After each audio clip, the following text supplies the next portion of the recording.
Some people may want to think that if an issue in life does not affect them directly, then there's no need to worry about its implication or its connotation or its impact on other people. Why have I started like that? I want to take you back some years ago with the matter trial relating to Vybz Kartel. And as an academic, I have thought long and hard about the matter, then realized it's a matter of importance for us to examine. Was Vybz Kartel a martyr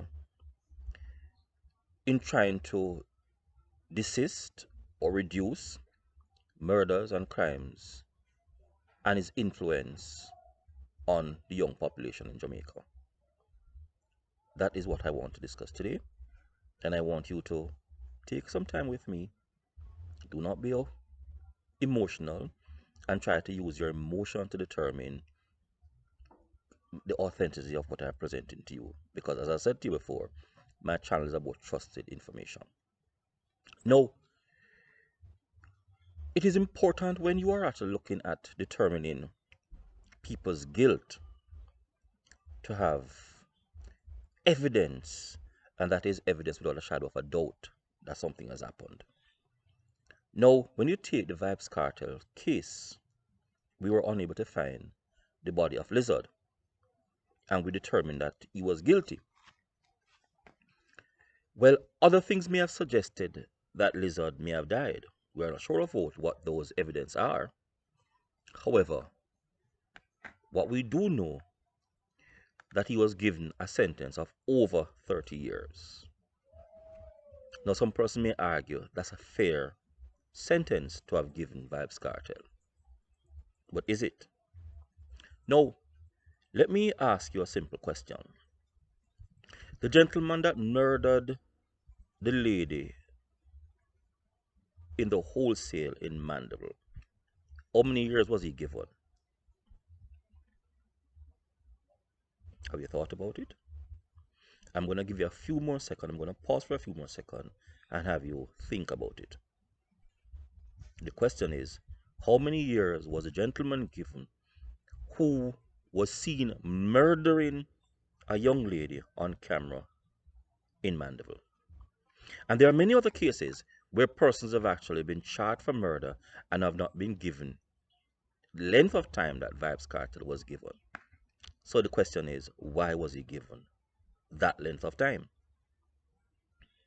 Was the justice system fair to determine the length of sentence that Vybz Kartel got? My answer is simply, let's examine further. Now, why am I afraid, or is it that I'm afraid to determine a specific time or to answer the question previously stated? I am not. I want you to think and follow me with an objective trajectory of an issue that will lead you to a conclusion, and I will also give you my conclusion at the end. No, I'm not for one iota of a second indicating that Vybz Kartel should not have been given 30 years, or that Vybz Kartel had not murdered Lizard, or that I support and condone if it is that Vybz Kartel had murdered Lizard. I'm not condoning any of that. But what I'm saying is objectively examine things and not be emotional what we do in life. Because the other time may just be you. So be careful. Now, Vybz Kartel, based on the evidence provided, would have suggested that he was involved in criminal activities. That was the evidence presented against him. And the court determined that that was the case. Let us for 1 second agrees with the court that he was engaged in criminal activities. Now, an individual who is engaged in criminal activities must be caught. It must be determined that the person is not only guilty, but that evidence is there beyond a reasonable doubt that the person was involved, engaged, and committed those acts that he's accused of. Am I correct? You may say, yes. And I agree with that. No, so if that's the case, was Vybz Kartel caught or haven't listened to voice messages, voice notes saying about things and indicating that he may have done things, substantial evidence to justify guilt or to justify having committed an act of violence or criminality. Yes, he may have talked about his shoes and strap, and you may interpret that to be guns. But is it? Is it? Is it? I'm asking you the question. Is that sufficient information to say yes? That was indicating guns. Or did you interpret that to be guns? Let me take it to another point. So, you may want to argue it is not your interpretation, but what is? Where was the evidence supporting your point that they are guns? I'm going to give you a second to think about it. There's no evidence. They are just perspective that you concocted or created to substantiate your point. We are in an evidence-based society. And if you're an evidence-based society wanting to establish guilt via the approach of evidence, then we need to provide it. Were the evidence provided for Vybz Kartel to have been arrested? One. And two, were the evidence substantial enough to show without a reasonable doubt that he committed the acts? And three, was his sentence sufficient a punishment for the crime committed, if it is that he had committed the crime? Vybz Kartel was a popular and well-known DJ that clearly had an impact or an influence on the socialization of young boys and possible young boys wanting to go in a particular direction. I'm not sure what the direction is, but you may argue direction one way or another. I'm not arguing that part. I'm actually looking at the issue at hand. No.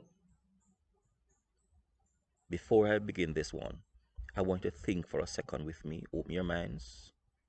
Just be clear on what is it that I want to say without any bias. Vybz Kartel clearly committed an act of violence against Ninja Man and Sting. There's no doubt about that. And he wasn't arrested for that, and that was a matter on tape. Let us say Ninja had not pressed charges. Does that mean that Vybz Kartel should not have been brought to courts for that matter? It's something for you to think about. Now we need to ask ourselves the question. Him having committed or alleging to have committed a criminal act in the sense of murdering Lizard. Today we're not able to find the body of Lizard. But yes, still he was given 33 years. And there are other persons who have committed the same crime, the same viciousness as Kartel has, and they were not given 33 or beyond 30 years. Is that a fair approach to take? If we are going to be consistent and be just in what we do, then there can be no doubt about justice if a yardstick is going to be used to measure the crime. And the crime we're talking about is murder. I'm bringing back your attention to the murder committed against a female openly on video. And I'm asking you the question, was the gentleman given over 30 years or 30 years? You may justify that with a number of reasons, a plethora of things, but it's clear with the evidence that Vybz, and I'm using evidence here in terms of Vybz Kartel contribution to the space of music and culture, that he was a substantial influence on people, particularly young persons, and more so males. He has done a number of songs, without a doubt, suggesting violent behavior, as many other DJs have. And we have not actually punished them for that. We have not brought them to the books for that. And a matter of fact, I do not think mere using words within that context constitute a crime. And rightfully so, they can be brought to books about those matters. Because, as I said before, words within that context does not suggest a crime or an act of violence. No, having cleared that, the other issue that we want to deal with now is the time that Cartel was given for the murder.